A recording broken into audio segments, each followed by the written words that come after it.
আবার একটা নতুন রেসিপি নিয়ে আপনাদের সামনে আমি হাজির হলাম আমার হেসেলে। আজকে বানাবো আমি মাটনের ঝোল। দিয়ে দেবো একটু চিনি, সর্ষের তেল আগে গরম করবেন, তার মধ্যে একটু চিনি অ্যাড করব জাস্ট কালারের জন্য। এর মধ্যে দিয়ে দেব তেজপাতা, শুকনো লঙ্কা, একটা লবঙ্গ, একটা এলাচ আর দারচিনি দিয়ে দেব।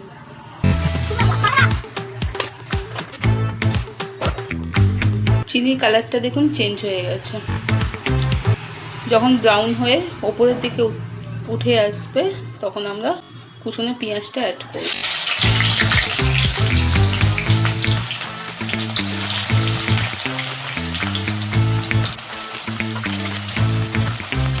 পেঁয়াজটাকে আমরা ব্রাউন হয়ে যাওয়া অবধি এটাকে ভাজবো।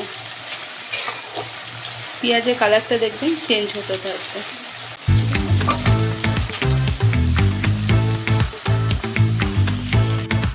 দেখুন আমার পেঁয়াজটা ভাজা হয়ে গেছে। পেঁয়াজটা যখন এরকম ভাজা হয়ে আসবে তখন আমরা আদা রসুনের বাটাটা অ্যাড করব।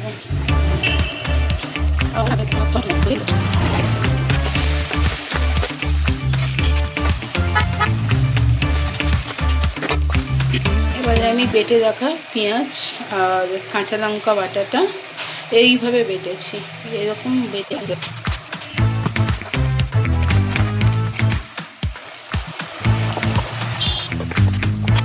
এর মধ্যে অ্যাড করে দেবো এবারে গুঁড়ো মশলাগুলো।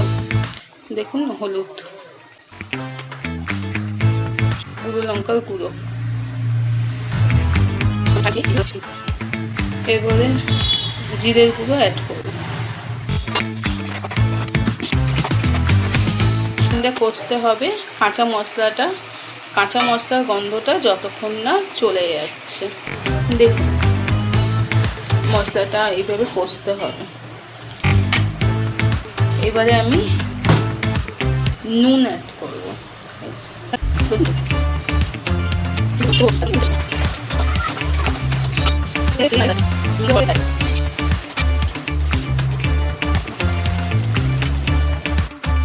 কিছুক্ষণ এটা কষানোর পর এবারে এর মধ্যে আমি টক দই অ্যাড করব। দইটাকে আগের থেকে আমি ফাটিয়ে রেখেছিলাম, দই নয় কেটে যেতে পারে। গ্যাসটাকে একদম আস্তে করে দইটা এর মধ্যে অ্যাড করবেন, মানে দইটা কেটে যাবে। দইটা আগে ফাটিয়ে নেবেন বা আপনারা মিক্সিতে একবার গুঁড়িয়ে নেবেন।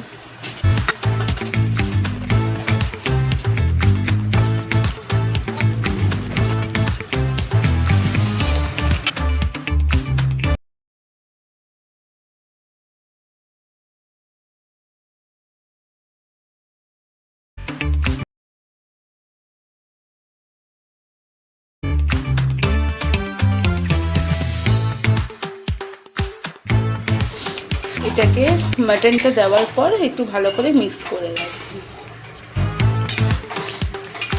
আমি যেহেতু এতে আগের থেকে আমি নুন হলুদ কিছুই মাখিয়ে রাখিনি, তার জন্য এটাকে একটু বেশিক্ষণ ধরে কষতে হবে যাতে নুনটা ভালো করে এর মধ্যে ঢুকে যায়। এইভাবে একদম রেখে গ্যাসটাকে হালকা আঁচে এটাকে ঢাকা দিয়ে দিন। মাঝে মাঝে একটু খুলে খুলে নেড়ে দেবেন, নয় কড়াইতে লেগে যেতে পারে। ফিরে এলাম প্রায় 10 মিনিট পর। এবারে এর মধ্যে আমি অ্যাড করব গোলমরিচের গুঁড়ো।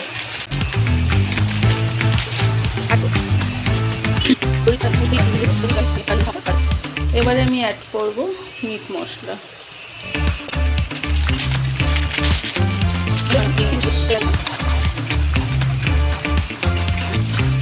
আরও 10-15 মিনিট ধরে আমি ঢাকা দিয়ে এটাকে রান্না করব।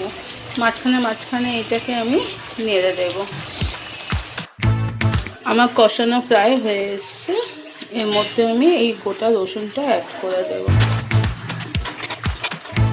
পর প্রেসার কুকারে দিয়ে আমি 2টো সিটি মেরে নেব, তারপরেই আমার রেডি হয়ে যাবে মাটনের ঝোল। জাস্ট 2-3 মিনিট এইভাবে নাড়বেন, নেড়ে প্রেসার কুকারে জল গরম করে অ্যাড করে দেবেন। তারপরে 2খানা সিটি পড়া অবধি আপনারা ওয়েট করবেন, তারপরে নামিয়ে নিয়ে পরিবেশন করুন। ভালো লাগবে, একবার করে দেখুন। আমার ভিডিওটা ভালো লেগে থাকলে আপনাদের লাইক কমেন্ট করে সাবস্ক্রাইব করে আমার পাশে থাকবেন। Thank you. আমার রেডি হয়ে গেছে মটনের ঝোল। এবারে গরম মশলা একটু ওপর থেকে দিয়ে দেবেন। ব্যাস আমার রেডি হয়ে গেল। এবারে আপনারা গরম গরম পরিবেশন করুন।